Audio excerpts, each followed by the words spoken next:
Hey everybody, this is Amber from heritagemom.com, and I have been intending to do another Q&A blog post where I could answer some of the questions that I've been receiving about our Worldschooling trip and our overseas adventures, and I just haven't gotten around to it. So I thought I would shoot a quick video tonight while the kids are in bed and go ahead and knock those questions out, answer them quickly here for everyone.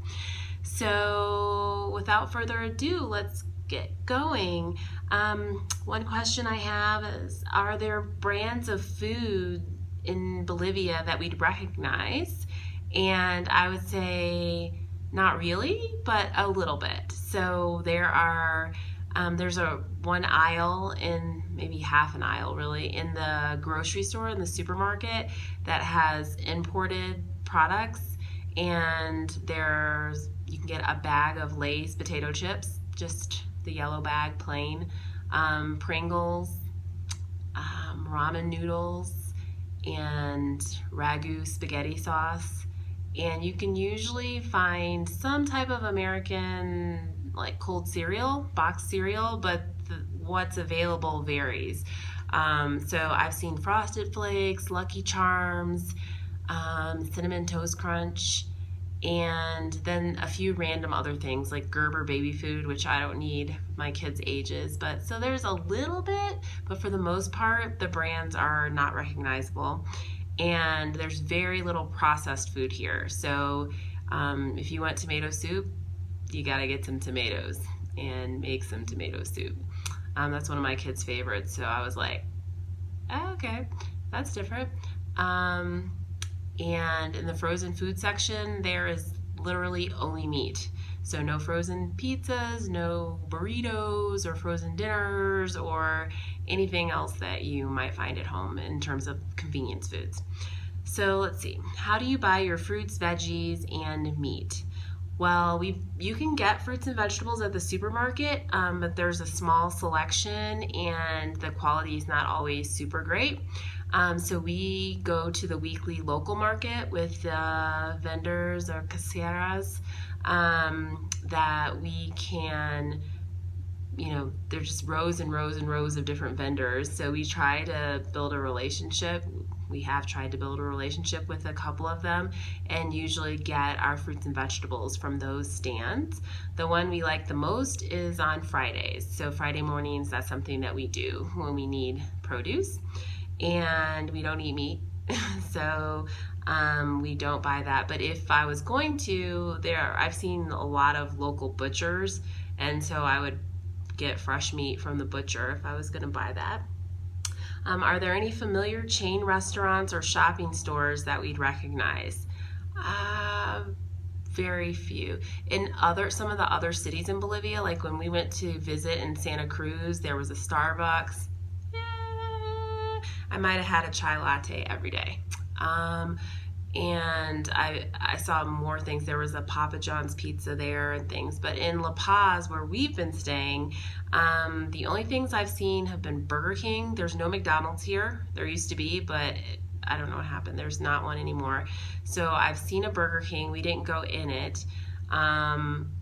There's a Subway, and I feel like I saw there's a Hard Rock Cafe at the mall. That is pretty much, those are the only ones that I've seen. There possibly might be something else, but I think I would know about it by now, so I'm gonna have to say no. How are you mostly getting around? Are your everyday life activities walkable, or do you need transportation money each day for buses and taxis? We mostly take taxis to get to the part of town we want to be in, and then we walk around once we get there. So we do use taxis pretty much every day, but the taxis are so inexpensive. So the most expensive ride I've had so far was probably $6 US. But usually we're talking $1, $1.50, maybe $2, and that's for me plus all 4 kids, so for 5 of us in a taxi. So at that rate, I haven't even bothered with, they don't have regular city buses, like big long buses. They have little mini buses. They look like, I don't know, Duggar vans. If you watch the Duggar show, they're like bigger than a regular van, but much, much smaller than a bus. And I've been on them a couple times when I've been with someone who's a local who can hop on and off and knows where to go, where to get on, and when to tell them to get off, and all of that. But for a buck or two, I don't even bother with it. We just grab a taxi. We do walk to the supermarket, to the produce market, Mercado, on Fridays. And if we're just not going anywhere in particular and just want to get out of the house, we'll walk to a little commercial shopping area, several streets of shopping near our house. So it's a mixture of both. What influences of the government do you see, like the U.S. or the Bolivian government? Are there police or military around, or are you in a more remote area? I see police officers all the time. In fact, they stand out in front of all of the banks with the biggest guns I've ever seen in my life. Really, the biggest guns I've ever seen up close. They're really, really long. So I don't have any plans on being a bank robber, but if I did, that would dissuade me. So other than that, I don't think I haven't seen any Bolivian military. I do see U.S. military from time to time. There's some Marines stationed here, and the Marine house is really close to where I live. And I've met, I see them in the grocery store. I've seen them at people's houses before, other Americans. So I know a handful of them. What is the currency exchange like? The exchange rate, I'm assuming. So it's roughly 7 to 1. So $1 US is same as about 7 Bolivianos. And so it's been a great math lesson, because every time we see a price, we have to divide by 7. And I now realize that I did not know my 7 timetables as well as I should have. So just to estimate quickly, I just say if it's for every 100 Bolivianos, that's about $15. So, if it's 500 Bolivianos, I'll say it's 15 times 5 in my head. And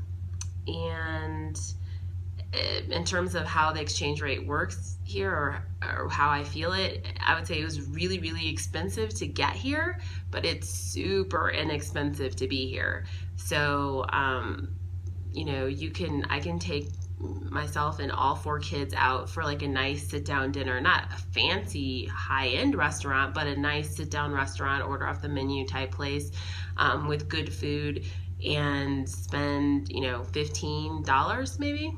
So that's like that's like our expensive meal. But also a lot of the stuff I get, it's less than $1 for a sandwich, for some of the places we go.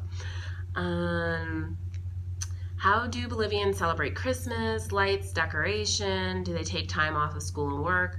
Well, Christmas time is summertime down here, so the Bolivian kids were already out of school. There are 2 American schools here in the city, or international schools, American schools, and they were out. They're not out for the summer, but they were out for Christmas. And yes, people were off work, and there were lights and decorations. I would say it was less festive than in the U.S., less of a big deal. That's what it felt like to me, at least from what I see when I'm walking around. But it was still acknowledged in here. And okay, this one says, do you miss Scott? That's my husband.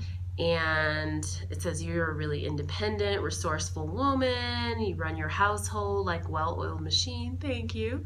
But is this physical separation difficult on your marriage, or is it making your hearts grow fonder? So I would say it's the best marriage counseling ever in life, because I cannot wait to see that man. We have a couple weeks left, and I'm super excited to see him. So I wrote a blog post about this recently, saying, to the mama who thinks her husband never does enough.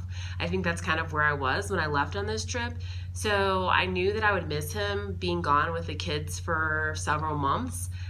But I also underestimated how difficult it would be without him, because I was kind of like, well, I already do everything. I cook, I clean, I homeschool the kids, I take care of them, I take care of him. I got this. I can do it. And I do have it, and I have done it, but it's been a lot harder than I thought, and it made me realize just how much he does that I simply was not acknowledging. It's a little bit embarrassing, but yes, I miss him dearly, and I think that I'll have a lot more thankful spirit towards him when we get home. So, okay, let's see. I assumed everything around in La Paz would be more on a poverty level, but the coffee shop that you posted pictures of looks more modern. So what does the wealthy side of Bolivia look like? And does it look like American wealth, or is it culturally different? Well, I'll speak from what I've seen in La Paz, and I would say most of what I've seen has been more on the poor side, or what you probably would be picturing, but there are pockets of areas that would be the wealthy areas, and those still, it doesn't look the same as what you would say as American wealth. So I would say it's what we would consider maybe middle class or upper middle class houses. They would say would be wealthy houses, and they're all kind of mixed up together, so it's not as separated as I guess I would say I would see in America. So I'll see a shack, what I consider to be a shack, like a tin roof, just true shack, and then next to it will be a very modern, big, nice house, and it'll go on like that. And sometimes the houses are grouped together, so it's very different. There doesn't seem to be much in the middle. It seems like very, very poor and wealthy, and I haven't seen much in between. Let's see, it says, thank you for sharing your difficult journey into the Redlight Districts. How did you get invited and involved with that? And who watched your children while you were away? So yeah, I had this really unique and really life-changing experience and opportunity to be able to go Christmas caroling in some of the brothels here in La Paz.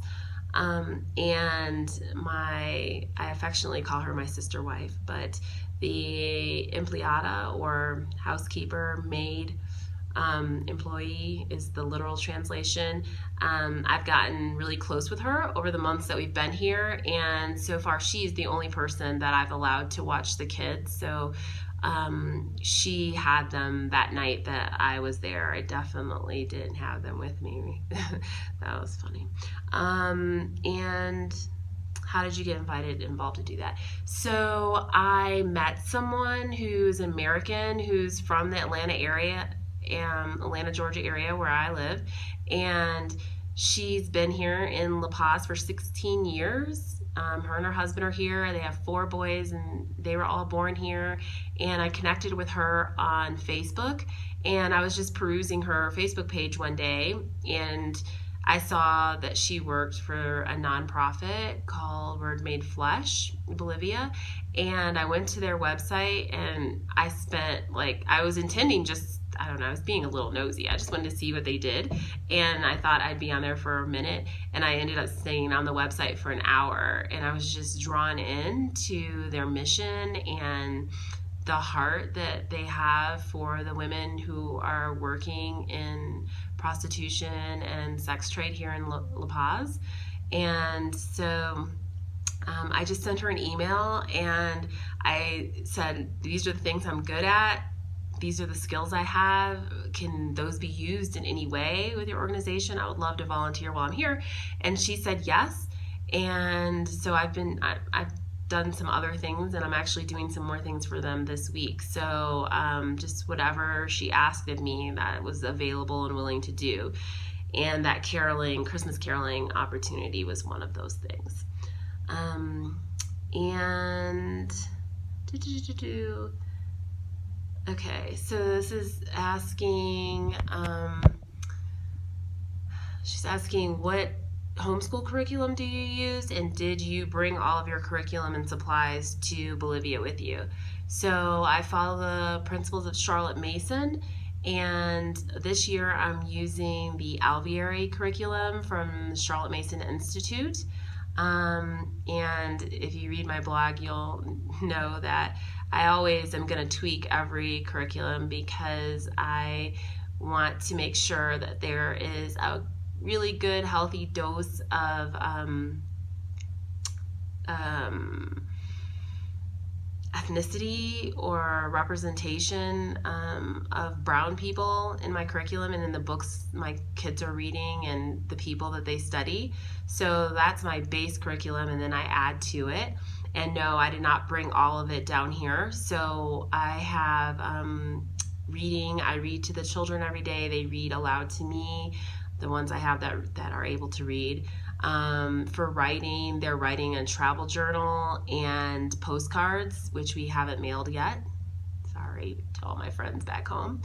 And we're doing handicrafts, some music, and a couple other things here and there. We're reading our history books, biographies, things like that, but we're not doing the whole Charlotte Mason feast while we're here because a lot of their education here is outside of the house. We're really trying to be indoctrinated into the Bolivian culture, so that requires us to leave, be gone, be with other people, building community, learning the language. They also take language class. We have a Spanish tutor that comes to the house 3 or 4 days a week, and each of my older children spends an hour with him when he's here, so he's here for a couple hours each time. And so yeah, and we're not going to catch up or anything like that when we get back home. So the state of Georgia requires us to cover a list of subjects and to do school for 4 hours a day, and we more than cover that because we do something every single day, and we cover all the subjects and things like that. So that's it. That's what I have today. So next time you guys are sending me questions, just know that I am keeping them, I am paying attention, and I'll either always write a blog post answering the questions, or I'll do another video like this. So talk to you later. So long. Thanks. Bye-bye.